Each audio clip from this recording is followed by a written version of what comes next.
Plan succeeded. Now, a few years ago, you guys will remember that I was a cheer coach for a high school.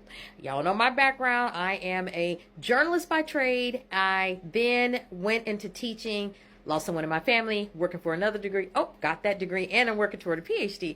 But in any case, I was asked to take over a cheer squad. And when I saw that varsity cheer squad, I mean, y'all, let's just put it this way. They would not have been cheerleaders anywhere else. You had some with long fingernails. You had some that had long purple hair down to their knees. Some had green hair. I mean, it was just, when you looked at the squad, you were just like, oh my God. And here's the other thing.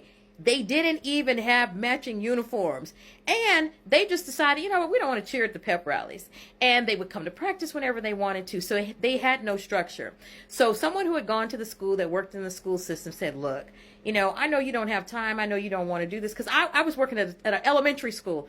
She said, will you come in there and, you know, just help with this? Because what's happening is the football team was really good, and they were going to the state championships. And then each year when they would go to the state championships, many times the cheerleaders that were there were so embarrassing that the city was ashamed of them. And so they wanted someone to come in, and they knew that, you know, I was older and I was structured. And so I came in and I put everybody on notice. I kicked some girls off the squad. I told the parents that they're going to have to get them some uniforms, that they weren't going to be on the squad. We got matching uniforms, started having practices, started doing tumbling. And let me tell you, half of the women at the school that was already working at the school then all became interested in the cheerleading squad. Everybody wanted to help. Everybody had comments about what I needed to do and what they needed to do. Everybody had comments on their uniforms. I'm like, hello, they didn't even have uniforms before I came, at least not matching ones, right? Let me tell you, they didn't even have pom-poms. Some girls had two, some girls had one. Right? They weren't even matching pom-poms. But let me tell y'all, I came in there and they saw this little black woman coming in there, getting these girls, and they did one pep rally and 3 games where they had matching uniforms and they looked like a real squad, to the point that the school district was like messaging me saying, oh, this is wonderful. We'll give you extra money and we'll help. Next thing I know, sisters at that school was calling me in for a meeting. Oh, we need to have a meeting.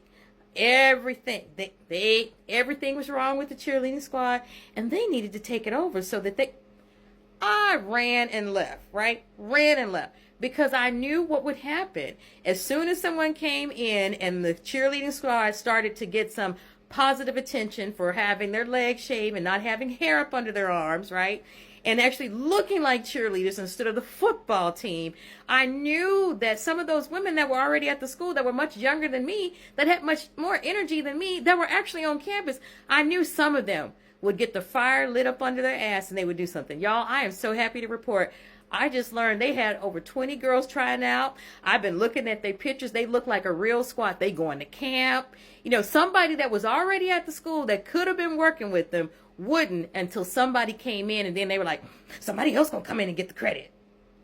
And the thing about it is, it's not my town, not my school. You know, only thing I saw is that I was asked to come in to help. They were young black girls, and I wanted to do my part.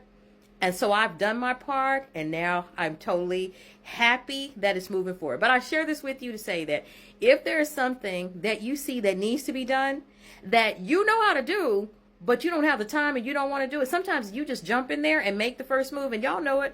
Jump in there and make the first move, and somebody will do it. Because I'll tell you, one other time I did this, there was a town and they didn't have any etiquette classes for the girls. Y'all, I came in and hosted a tea party and had an etiquette class. I'm telling y'all, about 5 other organizations and 16 other women. I'm going to start teaching young ladies how to be ladies. And then I left the town. So sometimes just step in and start the work, and jealousy will make other people finish that work.